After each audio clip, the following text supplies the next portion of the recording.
오늘 우리에게 주신 하나님의 말씀은 고린도후서 8장 22절에서 23절입니다. 제목을 다 함께 읽어보겠습니다. 그리스도의 영광이 되는 동료, 동역자, 교회들의 사도. 아멘. 고린도후서 8장 22절에는 고린도후서의 대표단이 파견된 그 배경에 대해서 설명을 해주고 있습니다. 왜 그들이 대표단이 되어서 특별히 디도를 중심으로 해서 사도 바울이 가지 못하고 대신 디도가 갔는지, 그리고 여러 교회의 대표단들이 함께 그렇게 가게 됐는지를 이야기해 줍니다. 22절에 이렇게 되어 있습니다. 또 그들과 함께 우리의 한 형제를 보내었노니 우리는 그가 여러 가지 일에 간절한 것을 여러 번 확인하였거니와 이제 그가 너희를 크게 믿음으로 더욱 간절하니라. 간절하다라는 말을 2번이나 씁니다. 이 말을 표준세번역으로 읽어보면 조금 더 이해하기 쉽습니다. 표준세번역으로 다 함께 읽어보겠습니다. 우리는 그들과 함께 형제를 또 한 사람을 보냈습니다. 우리는 그가 모든 일에 열성이 있음을 여러 번 확인하였습니다. 지금 그는 여러분에게 큰 신뢰를 가지고 있으므로 더욱더 열심을 내고 있을 것입니다. 아멘. 이 형제는 23절에 디도라고 명확하게 이야기합니다. 고린도전서는 우리가 전에 말씀드렸던 것처럼 디모데입니다. 고린도후서는 이처럼 디도입니다. 그런데 이 디도에 대해서 굉장히 좋은 추천을 하고 있습니다. 제가 만약에 어떤 일들을 할 때 누가 저한테 이런 추천장을 써준다고 하면 감동적일 것 같습니다. 저도 박사과정을 진학할 때 대학원에서 교수님이 추천서를 써서 위원회에다가 제출하는데 저에게 보여주지 않습니다. 봉해가지고 그것을 가지고 밀봉을 해서 따로 편지를 보냅니다. 등기로 보냅니다. 그러면 위원들이 그것을 보고 이렇게 면접 볼 때 물어보는데요. 저희 교수님은 독일에서 굉장히 유명하신 분, 전 세계 신약 중에서 특별히 이 바울 서신 같은 데서는 손가락 안에 드는 대가였습니다. 그분 밑에서 수학을 하시다 보니까 여간 우리들이 생각하는 좋은 게 좋은 거다라는 식의 아닙니다. 저한테 이런 이야기를 하셨습니다. 추천서장을 보내고 나서 이런 얘기를 저에게 하시면서 그 추천서 안에는 좋은 이야기만 써 있는 거 아니다. 이렇게 얘기하셨습니다. 그래서 제가 속으로는 아니 추천서 잘못 써가지고 제가 떨어지면 어떡하려고 그러시지? 이렇게 생각이 들었습니다. 그런데 곧 이렇게 이야기합니다. 추천서에는 반드시 그 사람에 대한 장점과 단점을 쓰게끔 되어 있다는 겁니다. 그것도 상투적인 특징들이 아니라 그를 직접 지도해 왔었던 경험을 통해서만 얻을 수 있는 아주 구체적인 것을 언급을 해야지만 대가들은 그것이 추천장으로 인정을 하지, 어디서나 볼 수 있는 추천장이 오면 별로 신경 안 쓴다는 겁니다. 그래서 그때 제가 알았습니다. 도대체 단점은 뭐를 쓰고 장점을 뭐를 썼을까요? 그런데 그거 하나는 저에게 이야기해 주셨습니다. 저에 대한 가장 큰 장점은 말씀을 너무 좋아한다는 겁니다. 실력은 좀 부족한데 말씀을 너무 좋아해서 실력이 있는 사람을 능가한다는 겁니다. 그 얘기를 듣고 나니까 제 자신도 고개가 끄덕끄덕해졌습니다. 저는 언제나 제 자신을 보면서 부족한 게 너무 많았습니다. 그런데 이런 이야기들을 많이 하죠. 능력 있는 자가 못 당하는 자들이 있다고 합니다. 즐기는 자를 못 닦는다고 합니다. 여기 디도는 열심히 있는데 정말 단순히 해야 돼서 하는 것이 아니라 그것이 곧 사명이기 때문에가 아니라 그 자체를 즐기는 것 같습니다. 그래서 여러 차례 확인이 됐다고 이야기를 합니다. 그러면서 23절에 디도로 말하면 나의 동료여, 너희를 위한 나의 동역자여, 우리 형제들로 말하면 여러 교회의 사자들이요, 그리스도의 영광이니라. 저는 이 23절의 말씀을 제가 정말 사모하는 말들만 이렇게 다 모아놓을 수 있을까 싶을 정도입니다. 굉장히 짧은 말이지만 이것처럼 정말 완벽한 추천서가 있을까라는 생각이 듭니다. 각자 자기의 이름을 넣고 다시 한번 읽어볼까요? 이강민으로 말하면 나의 동료여, 너희를 위한 나의 동역자여. 왜 각자 이름을 말하지 않습니까? 다 같이 큰 소리로 각자의 이름을 놓고 말을 해봅시다. 이강민으로 말하면 나의 동료여, 너희를 위한 나의 동역자여, 우리 형제들로 말하면 여러 교회의 사자들이요, 그리스도의 영광이니라. 아멘. 정말 아멘이십니까? 우리가 너무 아멘에 대해서 사실을 인색합니다. 그러나 이거의 가치를 안다 그러면 아멘을 안 할 수가 없지요. 하나님 앞에 아멘 안 한 겁니다. 하나님은 참되시기 때문에 우리의 진정한 소망이 이것이라면 하나님은 이 소원을 반드시 들어주실 겁니다. 왜냐하면 저희가 바라는, 제 자신이 바라는 것보다 이렇게 되기를 그 누구보다도 하나님과 예수님은 바라고 계시기 때문입니다. 부족해도 나머지는 하나님이 채워주실 겁니다. 디도로 말하면 나의 동료요, 너희를 위한 나의 동역자요. 나를 위한 나의 동역자라고만 하는 것이 아니라 궁극적으로 너희를 위한 나의 동역자라고 이야기합니다. 우리 형제들로 말하면 여러 교회의 사자들이요, 그리스도의 영광이니라. 저는요, 이 23절 중에서 가장 부럽고 좋아하는 것이 있습니다. 여러분도 같은 생각일 줄 압니다.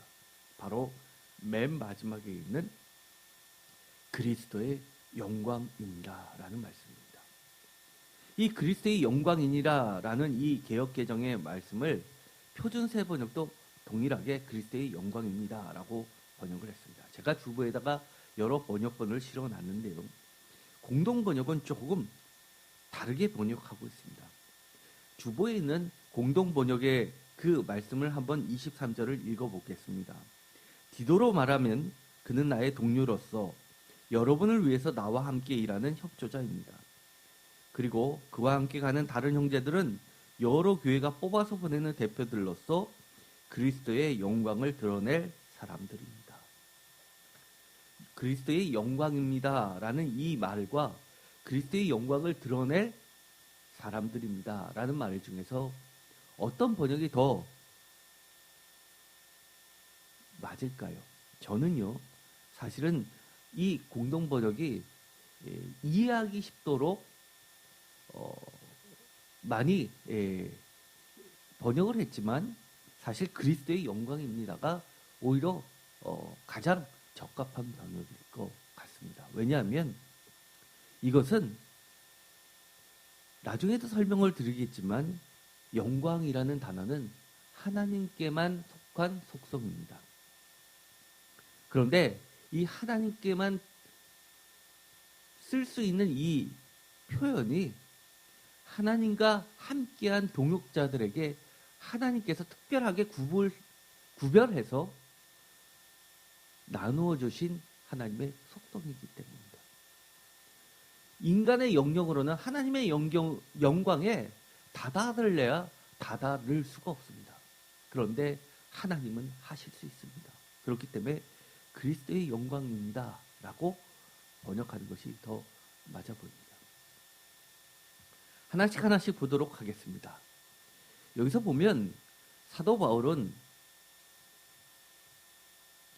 이 고린도 교회 성도들을 크게 신뢰했다는 것이 전제가 되고 있습니다. 그런데 고린도후서 8장 22절에는 명확하게 디도가 고린도 교회 성도들을 크게 신뢰하게 되었다라고 이야기를 합니다.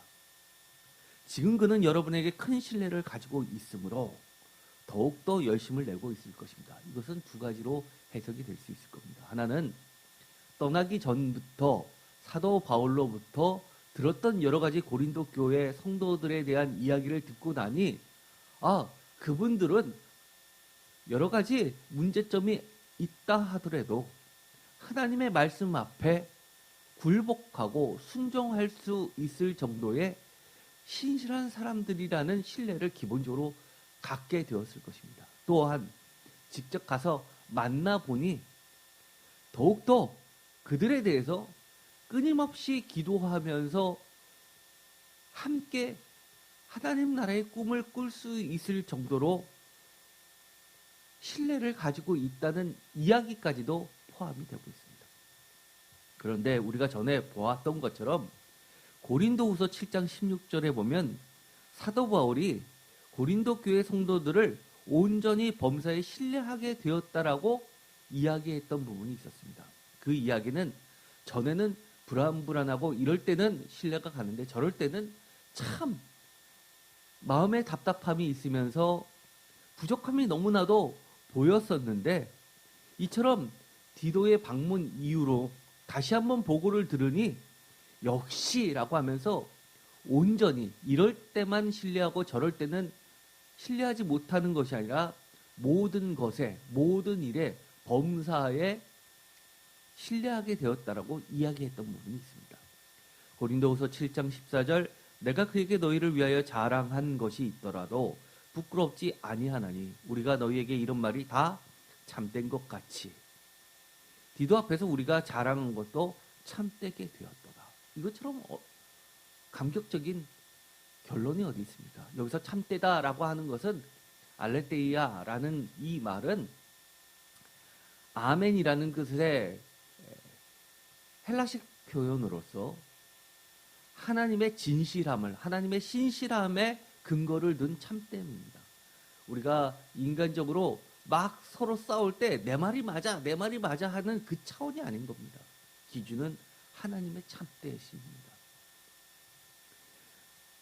그들을 평가할 때도, 그들을 생각할 때도 내 기준으로 나한테 잘해서 참되다라고 이야기하는 것이 아니라 하나님의 심정으로 그들을 보았을 때도 참되고 그리고 하나님의 그 거룩하신 원대한 뜻을 통해서 보더라도 참되다라고 이야기를 하는 겁니다.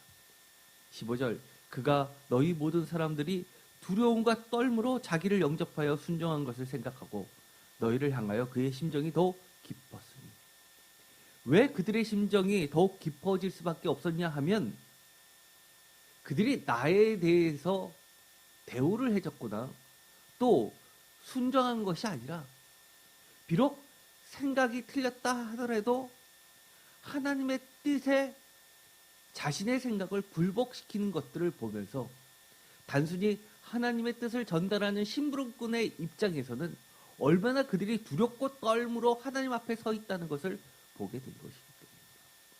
그러면서 16절에 내가 범사에 너희를 신뢰하게 됐다. 즉 온전히 부족한 것이 없이 신뢰하게 되었다라고 고백했던 말이 나오게 됩니다. 특별히 고린도후서 8장 23절에 보면 여러 가지 중요한 말들이 나오게 됩니다. 원문을 보면 우리가 조금 더 이해하기 쉬울 듯합니다. 먼저 23절에 있는 것처럼 동료라는 말입니다. 8장 22절에 이 동료라는 것은 원어로 코이노노스입니다. 즉 이거는 교제하는 것을 이야기합니다. 교제하는 자를 이야기합니다. 그런데 이 코이노노스의 어근이 되는 것은 우리가 코이노스라고 많이 들어봤을 것입니다. 교제입니다. 그런데 이 교제는 성령님과도 관련이 되어 있습니다. 그래서 우리가 축도를 할 때 성도 간의 교제, 성령님의 교통하심, 이 교통하심과 관련이 되어 있는 말입니다.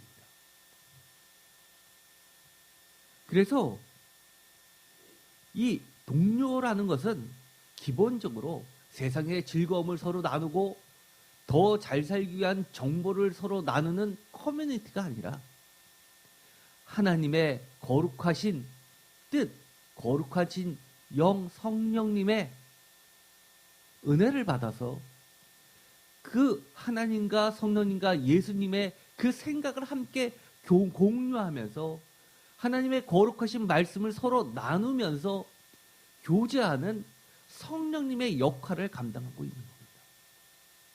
그래서 영어로는 쉐어러라고 번역을 합니다. 쉐어러라고 하면 단순히 나누다라는 뜻도 있겠지만 지분자라는 뜻도 가지고 있습니다. 하나님의 지분, 성령님의 지분, 예수님의 지분을 나눈 자들입니다. 그것이 사도 바울이 이야기하는 교제입니다. 8장 22절에 동역자라는 말을 하고 있습니다. 원문은 시네르고스라는 말입니다. 그런데 이 말은 재밌습니다. 시네르고스에서 쉰이라는 말은 함께라는 뜻을 가지고 있고 뒤에 있는 에르고스라는 것은 에르곤이라는 일이라는 뜻이 합성된 말입니다. 그래서 함께 일하는 자인데 전에 일하다라는 동사는 나중에 어떤 뜻까지도 발전이 되면 일을 만들어내서 결국 열매를 만들어내는 자도 그 넓은 의미에서는 뜻을 가지고 있습니다. 즉 시네르고스라는 것은 함께 이루는 자, 일하는 자, 동역하는 자인데 이것은 암묵적으로는 함께 열매를 만들어 가는 자들입니다. 함께 열매를 만들어내는 자들입니다. 그런데 저는 이 영어로 번역했을 때 fellow worker라는 이 말은 이것을 다 담아내지 못한다고 보고 있습니다. fellow worker. 단순히 일 이상의 의미를 가지고 있습니다. 특별히 제가 이 단어를 사실 동역자라는 말을 무척 좋아하는데요. 여러 가지 이유가 있습니다. 동역을 하려면 어떻게 해야 될까요? 함께 일하려면 어떻게 해야 될까요? 제일 첫 번째가 뭘까요? 쉰입니다. 함께 있어야 됩니다. 무엇인가 정말 내 손 갖고 쥐고 다 하지 못하는 급한 일이 생겼을 때 도와줘야 할 때 바로 옆에 언제든지 함께 있어야 됩니다. 그런데 부탁을 했는데 나 이것 때문에 바빠 이거 다 끝내고 갈게 라고 한다면 그것이 과연 함께 일하는 자입니까? 나는 열심히 짐을 나르고 있는데 바깥에 나가서 밥 먹고 들어오거나 영화 보고 들어오거나 자기 일 다 하거나 그런 자들이 함께 일하는 자고 할 수 있습니까? 짐을 같이 들어야 하는데 나누어 들어야 되는데 기본적으로 그러려면 함께 있어야 됩니다. 그런데 우리가 동역자라는 말을 너무나 쉽게 듣고 교회만 나오면 마치 자기들이 무슨 대단한 동역자인 것처럼 착각하지만 함께 하지 않으면 동역자가 될 수 없습니다. 즉 이거는 기본적으로 주님과 함께 하는 자들입니다. 그래서 저는 이 동역자라는 말을 굉장히 중요합니다. 많은 교회 지도자들이 계십니다. 그런데 딱 내가 맡은 요 일만 하시는 분들이 계십니다. 저는 그거는 함께 있는 분이 아니라고 봅니다. 함께 있는 부분보다 함께 있지 않는 영역이 더 많다면 그것은 동역자라는 그 칭호를 자기 기분상으로 품위 유지 용어로 쓸 수는 있지만 하나님이 인정하시는 동역자는 여기서부터 여기까지라는 말이 어디 있습니까? 그렇다면 여기서부터 여기까지라고 생각한다면 하나님도 예수님도 성령님도 여러분에 대해서 여기까지만이라고 한계를 두고 지내실 겁니다.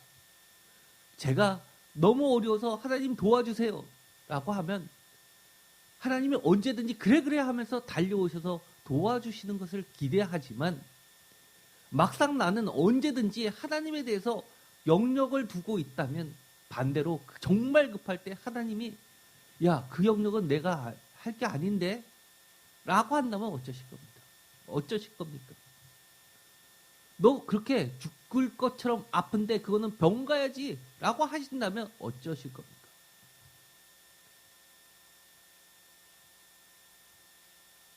기본적으로 함께 있어야 합니다. 우리가 파로시아라는 말도 들었습니다. 강림, 주의 강림. 그것은 파라 더하기 우시아라는 말이라고 했습니다. 이 파라는요, 이 쉰, 함께라는 것과 한국말로는 비슷하지만 조금 다릅니다. 파라는 바로 옆이라는 이야기입니다. 함께 있는 겁니다. 결국은 우리가 이 땅에서 하나님의 일에 동참하면서 예수님의 일에 동참해서 결론적으로는 하나님과 하나 되는 과정까지 나가는 겁니다. 동역이라는 말에 있어서 제가 또 좋아하는 것이 있습니다. 함께 있어서 즐거운 사람이 있고 함께 있어서 피곤한 사람이 있습니다. 거룩한 뜻도 함께 품고 선한 사업도 함께 공유하고 어려움도 그리고 기쁨도 함께 나눌 때 우리는 동역자라는 말을 쓸 수 있습니다. 그런데 뜻이 다릅니다. 여러 가지 생각이 다른 분들이 교회에 모여서 서로 각자의 생각들로서 채워지고 그 각자의 생각들이 하나님의 생각, 예수님의 생각, 성령님의 생각, 교회의 생각하고 엇나가는 경우들이 많다면 그 공동체는 주님의 동역자라고 할 수 없습니다. 우리 속담에도 그런 말이 있지 않습니까? 사공이 많으면 배가 산으로 간다. 저는 그 말에 대해서 일부는 인정하지만 일부는 인정하지 않습니다. 사람이 사공이 아무리 많아도 정말 뜻이 함께 한다면 산으로 가지 않습니다. 또 동역자라는 그 뜻에는 이런 의미도 가지고 있습니다. 함께 일을 한다는 것은 결국은 함께 열매를 만들어가는 자들입니다. 그래서 함께 교회의 머리이신 예수 그리스도의 영광에 참여하게 됩니다. 저는 이것이 너무나 부럽습니다. 어떤 분들은 그렇습니다. 내가 교회에서 봉사하는 거 싫어해. 그러면서도 하나님의 예수 그리스도의 영광에 참여하기를 바란다면 착각입니다. 미안하지만 절대로 그럴 수 없습니다. 좋은 것만 생각하고 조금이라도 귀찮고 싫은 것을 피하면서 어떻게 그리스도의 영광에 이른다는 겁니까? 예수님은 십자가를 지셨는데 나는 조그만한 십자가도 싫다고 하면서 어떻게 부활의 영광에 참여할 수 있다고 이야기를 합니까? 착각들 하지 마십시오. 저는 본문에 교회의 영광, 그리스도의 영광은 사실은 같은 말이라고 봅니다. 왜냐하면 교회의 머리이신 예수 그리스도의 영광이기 때문입니다. 그런데 요즘에는 교회의 영광이라고 하면 오해의 소지가 많이 있습니다. 왜냐하면 잘못돼 가는 교회들이 너무 많기 때문입니다. 저는 그것을 보면서 너무나 마음이 아픕니다. 참된 교회가 별로 찾아보기 어려운 시대가 됐 듯합니다. 그래서 예수 그리스도의 영광이라는 말을 저는 더 선호합니다. 그럼에도 불구하고 교회의 의미는 결코 축소될 수 없기 때문에 교회의 영광이라고 해야 됩니다. 오늘 우리가 찬양을 드렸죠. 451장 예수 영광 버리사. 저는요 이 찬송을 참 좋아합니다. 구구절절이 아멘이 흘러나옵니다. 예수 영광 버리사 사람 되신 것 보고 너도 고난 당하나 길이 참으라.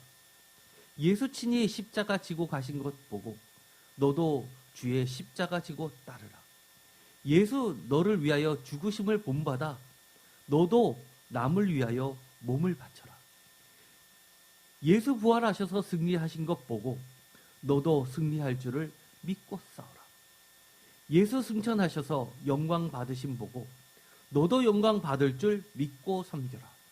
예수 다시 오셔서 상을 주실 줄 믿고 너도 상을 얻도록 참고 참으라. 이것이 동역자들의 노래입니다. 또 고린도서 8장 22절에 사자들이라는 말이 나옵니다. 헬라어 원문어는 아포스톨로스라는 단어인데 이것도 전치사와 명사가 결합되어 있습니다. 즉 사도들을 이야기합니다. 우리가 관공서의 대사관 할 때 이 대사랑 같은 의미입니다. 파송을 받을 때는요, 파송한 사람의 권한을 위임받고 그 권한을 대행해서 파송한 사람을 대변해 주는 자입니다. 그래서 대사입니다. 우리가 사자들이란 칭호를, 사도들이란 칭호를 받을 때는 우리는 언제나 하나님을 대변하는 자들입니다. 그래서 이 칭호는 매우 귀한 자들입니다. 예를 들어서 메신저라고 하면 말만 전달하는 자라고 생각하는 경우가 많은데 이것은 과거 전쟁 시에 전령을 상상하면 쉽게 이해가 될 듯합니다. 양 진영이 전쟁 가운데 놓여 있습니다. 그런데 전령을 서로 보낼 때는 영화에서도 보듯이 백기를 들고 말을 타고 아무런 무기도 갖지 않고 서로 적진 가운데로 달려들려고 하면 그것에 대해서 나팔을 불고 가면 아무리 싸움 중에서도 길을 비켜줍니다. 그리고 나서 그 전령을 무기도 갖지 않은데 받아들이고 이야기를 듣습니다. 극자가 다시 안전하게 돌아오고 그 회신을 가지고 돌아올 것을 기대하면서 목숨을 걸고 보냅니다. 그런데 보낸 전령이 돌아오지 않고 영화에서 보듯이 목이 잘린 채로 말을 태우다가 다시 보내면 그때는 전쟁이 일어나는 것을 보게 됩니다. 왜요? 단순한 말만 전달하는 자가 아니라 곧 나에 대한 그 처분을 보기 때문입니다. 우리가 주님께서 인정한 사도라면, 사자들이라면 우리가 당하는, 주님을 위해서 당하는 이 모든 하나하나의 고통이 결국은 주님이 당하는 고통입니다. 우리가 전하는 말 한마디 한마디는 곧 주님의 말씀입니다. 우리는 그런 자들이기 때문에 사자들이라는 이 칭호는 너무나 대단하고 너무나 거룩한 칭호입니다. 고린도후서 8장 22절에 형제라는 말이 나옵니다. 아델포스. 이것은요, 사실은 1차적으로는 피를 나눈 형제들에게 사용되는 단어입니다. 그런데 이 단어가 이스라엘 사람들에게서, 유대인들에게 의해서 더 나아가서 지금은 전 세계적으로 형제라는 단어를 쓰는 경우들이 있습니다. 바로 피를 나눈 형제처럼 혈맹적 관계의 특별한 지위를 나누는 자를 이야기할 때 형제들이라는 말을 씁니다. 그래서 우리가 기독교의 전신이죠. 구교라고 하는 천주교에 보면 사제들 집단으로 구성되어 있는 형제단이라는 용어를 전 세계적으로 많이 쓰고 있습니다. 여러 가지 평화의 형제단, 이런 명칭들이 많이 있죠. 이들은 피 한 방울 섞여 있지 않지만 하나님 나라의 가족 공동체의 형제들이라고 이야기합니다. 그래서 이 형제들은 특별한 지위의 특별한 집단에 속하게 됩니다. 요한계시록에 보면은요, 이 형제라는 말이 나오게 되는데요. 이것은 주로 남자 신부들처럼 그렇게 결혼하지 않고 몸을 순결하게 지키면서 예수 그리스도를 위하여 목배임을 당한 사람들의 집단이 나오게 됩니다. 그러나 그것이 전부는 아니죠. 요즘에는 많은 의미가 포함되어 있지만 이것은 하나님을 아버지라고 부르는 특별한 가족 공동체들입니다. 예수 그리스도께서 완성하셨습니다. 그런데도 불구하고 이 교회는 이 형제 단이라는 이 의미를 크게 벗어나는 것 같습니다. 언제나 내 가족이 우선이고 하나님의 뜻이 우선되지 않는 것을 보면서 마음이 많이 아픕니다.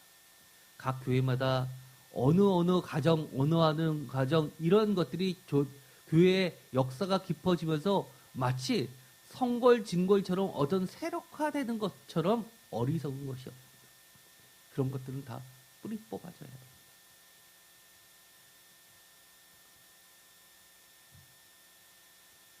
마지막으로 영광이라는 말을 하게 됩니다. 독사인데요. 이 단어는 제가도 전에도 얘기했듯이 기본적으로 인간의 영광이 하나님의 영광을 조금이라도 더 하거나 대신할 수 있을까라는 질문을 했을 때 저는 이렇게 이야기를 했습니다. Never. No. 절대로 그럴 수 없다고 저는 이야기했죠. 하나님의 영광은 오직 하나님으로부터 나올 뿐입니다. 하나님께서 당신의 이름을 두시고 계시기에 성전이 거룩할 뿐이라는 입장을 분명히 하고 있습니다. 다만 인간은 하나님의 영광을 바라고 인정하고 높여드릴 뿐입니다. 그래서 열왕기상 8장에 보면 이 솔로몬이 성전을 짓고 나서 했던 이야기가 나옵니다. 이 말씀은 매우 중요한 말입니다. 열왕기상 8장 27절 다 같이 읽겠습니다. 하나님이 참으로 땅에 거하시리이까 하늘과 하늘들의 하늘이라도 주를 용납하지 못하겠거든 하물며 내가 건축한 이 성전이오리까. 표준세번역으로도 읽어볼까요? 그러나 하나님께서 땅 위에 계시기를 우리가 어찌 바라겠습니까? 저 하늘 위의 하늘이라도 주님을 모시기에 부족할 터인데 제가 지은 이 성전이야 더 말하여 무엇하겠습니까? 아멘. 이것은 위대한 고백입니다. 사실은 하늘들의 하늘이라는 표현은 에스라 시대 이후에 바벨론 시대에 흔히 쓰는 표현입니다. 그래서 학자들은 이 8장 27절에 있는 이 단락의 이 표현은 실제 솔로몬의 기도라기보다도 에스라의 기도였을 것으로 추정을 합니다. 그런데 에스라가 그냥 이것을 했다고 저는 보지 않고 솔로몬이 했던 그 전승이 그대로 구두로 기도문으로 내려오다가 에스라에 의해서 그것이 공식적으로 들어갔을 것으로 저는 보고 있습니다. 그래서 솔로몬의 기도문에 들어갈 수 있었던 거라고 저는 믿고 있습니다. 그런데 여기서 중요한 말을 하죠. 모든 전 세계에서 가장 값비싼 궁전이 어디일까요? 가장 값비싼 궁전은 하나님의 궁전 예루살렘 성전입니다. 지금도 세계의 분파, 세계의 종교, 기독교, 이슬람교, 그리고 유대교가 조금이라도 건들면 전쟁이 일어날 기세로 지키고 있습니다. 그래서 많은 자들이 이 세계 제3차 대전은 예루살렘 성전에서 일어날 가능성이 있다라고 보는 겁니다. 거기서 무엇인가가 틀어지면 세계 평화 구도는 완전히 깨진다고 보고 있습니다. 그런데 여기서 이렇게 이야기합니다. 그 정도로 전 세계 운명을 쥐고 있을 정도의 값어치가 있는 성전인데도 불구하고 내가 건축한 이 성전이오리까 제가 지은 이 성전이야 더 말하여 무엇하겠습니까? 라고 이야기한다는 것에 우리는 반드시 귀담아 들어야 됩니다. 그러면서 29절에 이렇게 이야기했습니다. 다 같이 읽겠습니다. 주께서 전에 말씀하시기를 내 이름이 거기 있으리라 하신 곳 이 성전을 향하여 주의 눈이 주야로 보시오며 주의 종이 이곳을 향하여 비는 기도를 들으시옵소서. 주의 종과 주의 백성 이스라엘이 이곳을 향하여 기도할 때 주는 그 간구함을 들으시되 주께서 계신 곳 하늘에서 들으시고 들으시사 사하여 주옵소서. 이 손으로 지은 건축물이 거룩한 성전, 전 세계에서 가장 값비싼 성전이 될 수 있는 것은 바로 하나님의 이름이 있기 때문입니다. 거룩이라는 건 그런 겁니다. 하나님이 계시기에 거룩한 것이지 별도로 존재할 수가 없습니다. 우리가 착각하는 것이 있습니다. 내가 조금 더 잘해서 내가 유명해지면 그것이 하나님께 영광이 된다고 하는 사람들이 있습니다. 내가 변호사가 되고 판사가 되고 내가 대통령이 되고 국무총리가 되고 국회의장이 되고 내가 유명한 건축자가 되고 그러면 뛰어난 건축물을 남들이 다 부러워하는 건축물을 건축한다 하면 그것이 마치 하나님께 영광이 된다고 생각합니다. 착각을 하지 마십시오.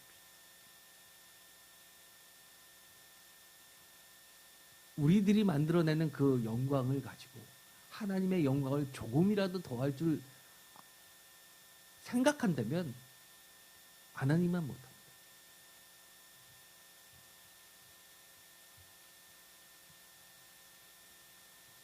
이것은 제가 누차 강조했었던 말이죠. 거룩, 하나님의 절대 속성으로서 하나님께만 있는 것으로 예를 들어서 요한계시록에 유명한 찬양이 나오죠. 삼영광송입니다. 영광, 영광, 영광. 거룩, 거룩, 거룩. 이런 것들이 대표적인 겁니다. 지금은 찬송가에 9 거룩송도 있죠. 7 거룩송도 있고요. 그래서 하나님을 어떻게 불렀냐면 예수님과의 논쟁에서 너가 거룩하신 분의 아들이냐라고 대묻습니다.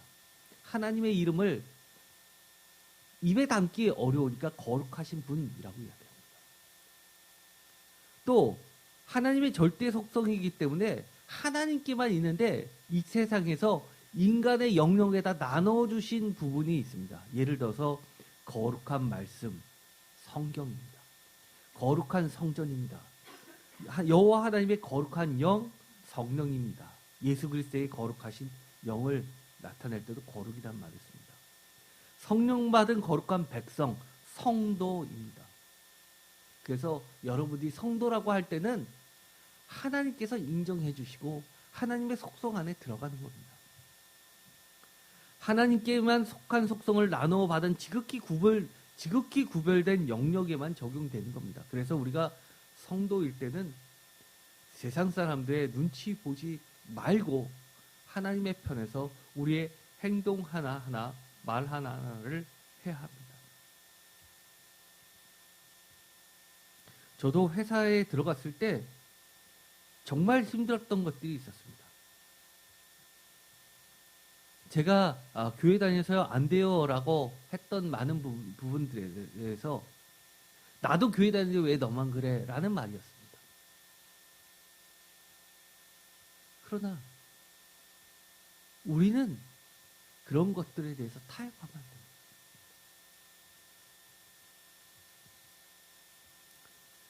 우리가 절대적으로 생각하는 이 거룩한 성전도 하나님이 떠나시면 더 이상 거룩하지 않습니다.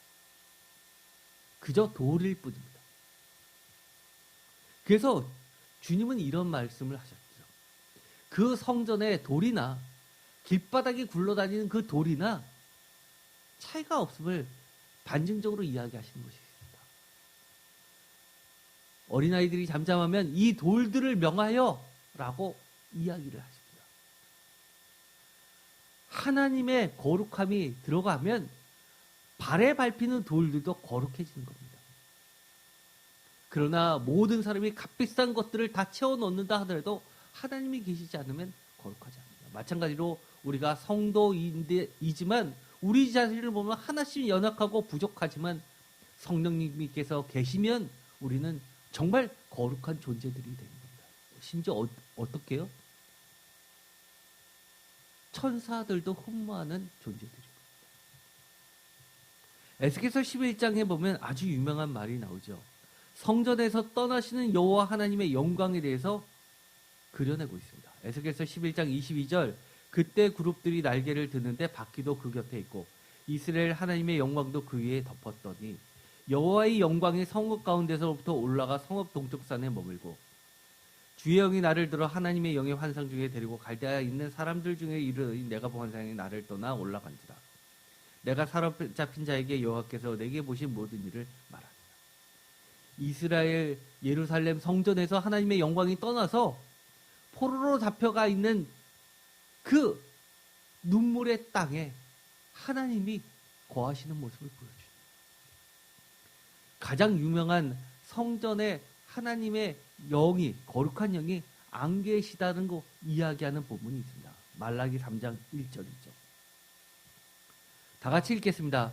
만군의 여호와가 이르노라, 보라 내가 내 사자를 보내리니 그가 내 앞에서 길을 준비할 것이요 또 너희가 구하는 바 주가 갑자기 그의 성전에 임하시리니 곧 너희가 사모하는 바 언약의 사자가 임하실 것이라.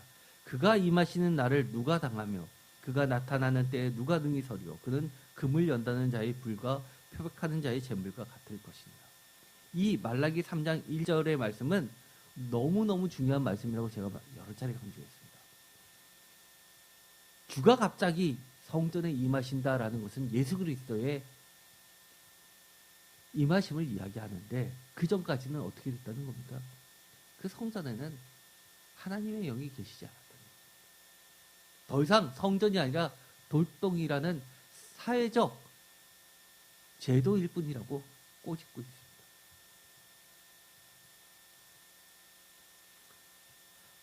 이 거룩은요, 하나님만이 행하실 수 있는 영광의 일입니다. 그래서 인간의 눈에는 기이할 뿐인 절대 하나님의 영역입니다. 대표적인 것이 바로 시편 118편이죠. 이 구절은 너무너무 유명합니다. 다 함께 읽어보도록 하겠습니다. 118편 22절. 건축자가 버린 돌이 집 모퉁이의 머릿돌이 되었나니 이는 여호와께서 행하신 것이요 우리 눈에는 기이한 바로다. 이날은 여호와께서 정하신 것이라 이날에 우리가 즐거워하고 기뻐하리로다. 아멘. 아무리 우리가 하려고 해도 도저히 할 수 없는 일. 그리고 아무리 이해하려 해도 우리 눈에는 기이한 바, 그것이 여호와께서 행하신 것, 건축자가 버린 돌이 집 모퉁이의 머릿돌이었다는 겁니다. 이날은 누가 정하셨다고요? 여호와께서 정하신 것이지 우리가 건의해서, 우리가 계획을 해서, 우리가 모든 것을 갖춰서 한 것이 아닙니다. 다만 우리는 무엇을 해야 하냐면 이날에 우리가 즐거워하고 기뻐함으로써 하나님의 기쁨에 참여해야 되는 겁니다. 그런데요, 이 시편 118편 이 22절의 말씀이 얼마나 중요하냐면 신약을 지배하고 있습니다. 마태복음 21장 42절 다 같이 읽겠습니다. 예수께서 이르시되 너희가 성경의 건축자들이 버린 돌이 모퉁이의 머릿돌이 되었나니 이것은 주로 말미암아 된 것이요 우리 눈에 기이하다 함을 읽어본 일이 없느냐. 이사야서 66장 10절 예루살렘을 살아가는 자들이여 다 그 성읍과 함께 기뻐하라. 다 그 성읍과 함께 즐거워하라. 그 성을 위하여 슬퍼하는 자들이여 다 그 성의 기쁨으로 말미암아 그 성과 함께 기뻐하라. 기쁨에 대해서 이사야서 66장은 이렇게 이야기를 하고 있는데 이것은 이 옛 돌에 의해서 건축되어진 이 예루살렘 성전을 이야기하는 것이 아닙니다. 이것은 묵시적으로 보다 큰 성전, 완전한 성전, 예수 그리스도의 성전을 두고 이야기를 하는 겁니다. 그러면서 누가복음 20장 17절에도 이야기를 합니다. 그들을 보시며 이르시되 그러면 기록된 바 건축자들의 버린 돌이 모퉁이의 머릿돌이 되었다 함이 어찌미냐. 무릇 이 돌 위에 떨어지는 자는 깨어지겠고 이 돌이 사람 위에 떨어지면 그를 가루로 만들어 흩으리라 하시니라. 누가복음에도 이야기를 하죠. 사도행전 4장 11절. 이 예수는 너희 건축자들의 버린 돌로서 집 모퉁이의 머릿돌이 되었느니라. 12절. 다른 이로서는 구원을 받을 수 없다니 천하 사람 중에 구원을 받을 만한 다른 이름을 우리에게 주신 일이 없음이라 하더라. 그뿐만이 아닙니다. 베드로전서 2장 7절.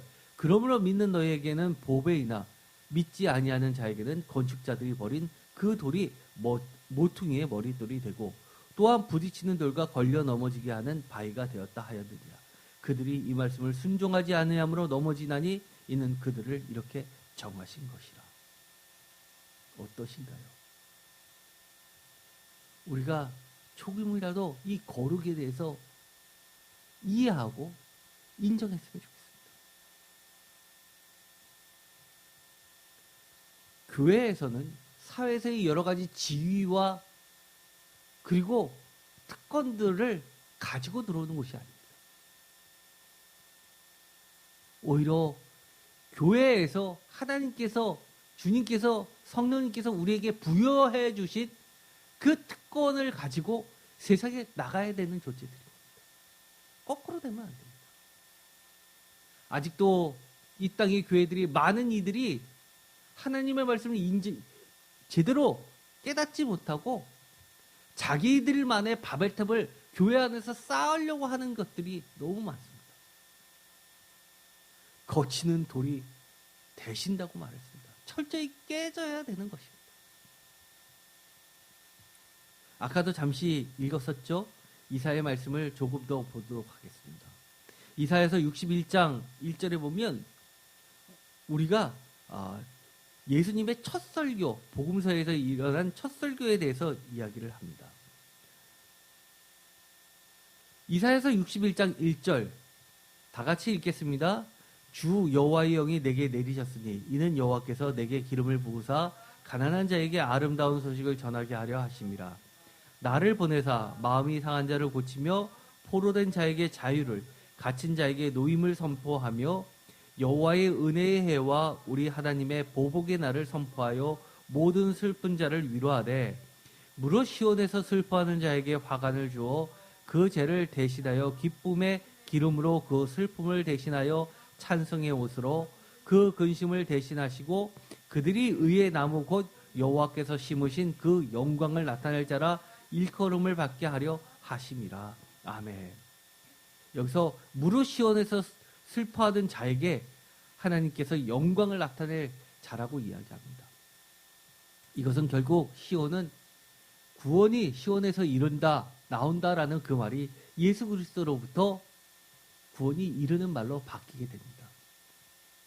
그리고 사람들을 향한 첫 번째 예수님의 설교가 회개하라 천국이 가까이 왔다 였다면 이 이사야서 61장 1절은 회당에서 했었던 첫 설교입니다. 길거리에서 많은 사람들에게 했던 설교와 이 회당, 사람들이 모여있는 회당에서 했던 설교는 크게 틀리지 않습니다. 여호와의 은혜와 우리 하나님의 보복의 날을 선포하여 모든 슬픈 자를 위로한다고 이야기합니다. 예수 그리스도 복음은 구원이지만 또 반대로 심판이기도 합니다.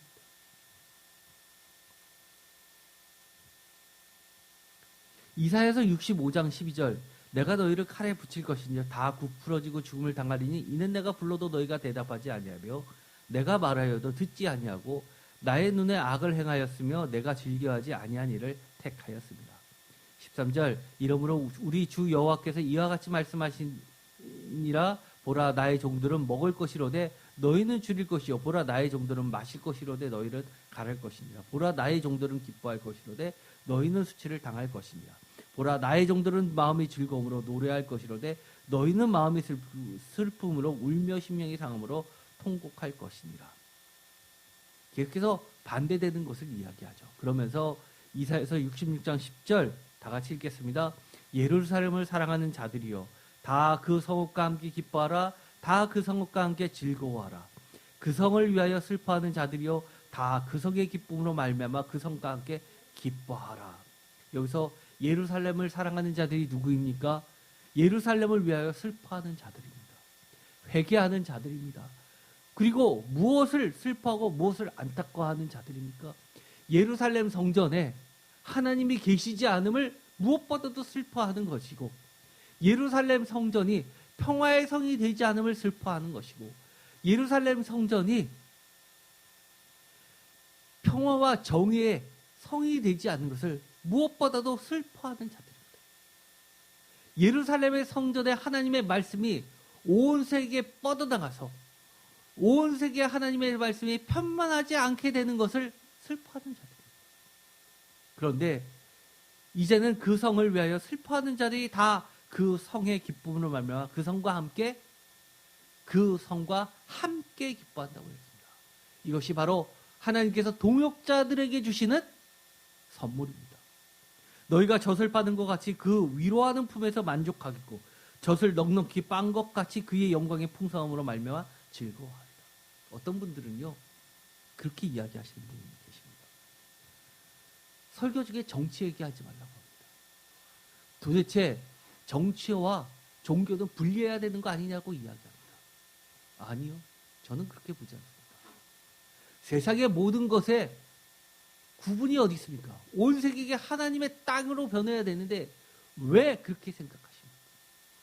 그러나 그 정의를 세우고 평화를 세우는 방식은 다릅니다. 세상 사람들이 추구하는 방식과 다를 뿐입니다. 온전히 우리는 누구를 통해서? 예수 그리스도를 통해서, 성령님을 통해서, 하나님을 통해서 이루어낼 뿐입니다. 어떻게 보면 이루시는 분은 하나님이요, 우리를 사역자로, 동역자로, 그리고 형제요, 그리고 이 모든 것들을 함께 꿈꾸는 자들로서 세우셔서 하나님의 영광에 참여하게끔 이끌어 주실 것입니다. 오늘의 말씀을 다시 한번 정리해 보도록 하겠습니다.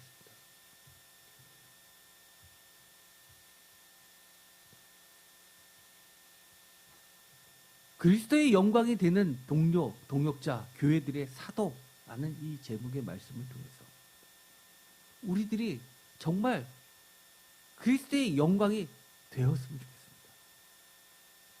그리스도의 영광이 되는 길은 우리가 만드는 길이 아닙니다. 우리가 만드는 업적이 아닙니다. 우리 손으로 만드는 것이 아닙니다. 이것은 철저하게 하나님께서 만들어 주시는데 우리는 하나님의 동료가 되어야 되고 동역자가 되어야 되고 교회들의 사도가 되어야 합니다.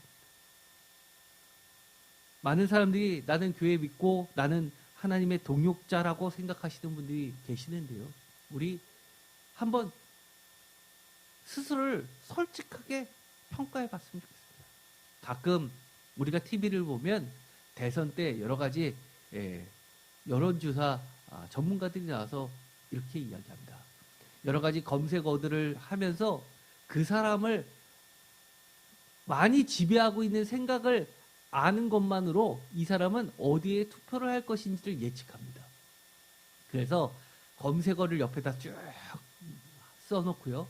그 다음에 사람의 두뇌를 써놓고 그 두뇌에서 많이 검색수에 따라서 사이즈를 틀게 큰 덩어리, 큰 원 해가지고 작은 원 해서 쭉 써놓습니다. 그러면 그 비율을 보면 그 사람의 선택이 보인다고 합니다. 우리가 우리의 머릿속의 구조 중에서 하나님의 나라에 대해서, 하나님의 말씀에 대해서, 하나님의 뜻에서 얼만큼 차지하고 있습니까? 혹시 내 여러 가지 욕망들을 채워지는 것들이 대부분이고 아주 끄트머리에 조그맣게 있을 때 그럼에도 불구하고 내가 감히 그리스도의 동역자라고 이야기할 수 있을까요? 사실은 제가 여러 가지를 얘기합니다. 성경 공부할 때도 그렇고요. 이거 하세요, 저거 하세요. 숙제입니다. 사실 숙제가 어디 있습니까? 이것은요, 신앙에 도움이 되라고 권면하는 것뿐입니다. 우리가 아직은 습관이 안 됐기 때문에 거룩한 습관을 만들기 위해서 우리를 조금이라도 변화시키기 위해서 그렇게 조언을 해야 될 뿐입니다. 그런데 아무리 얘기를 해도 조금 더 달라지지 않는 분들이 계십니다.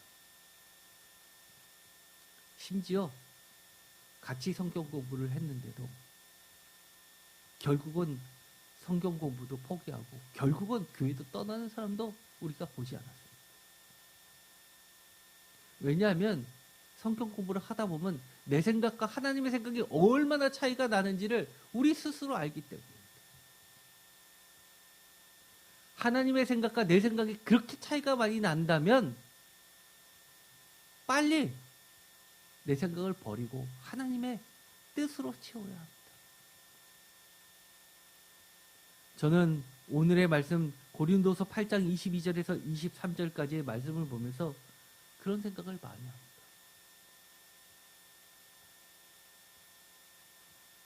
제가 죽고 하나님 나라에 갔을 때 예수님께서 환영해 주시면서 천국에 있는 많은 분들에게 저를 소개할 때 이렇게 해주셨으면 정말 좋겠습니다. 이 이강민은 그리스도의 영광이 되는 동료였고 동역자였고 교회의 사도였습니다. 정말 나를 사랑하는 자였습니다. 최고의 찬사니까요. 물론 저는 주님이 그렇게 이야기해 주시는 존재까지 가기에는 너무 부끄럽습니다. 그러나 꿈은 꿀 수 있지 않습니까? 소망은 할 수 있지 않습니까? 우리의 생각을 자꾸 이런 것으로 가득 채울 수는 있지 않습니까? 우리의 생각을 하나님의 거룩한 뜻으로 채웠으면 좋겠습니다. 기도하고 마치겠습니다. 하나님, 용서하여 주옵소서.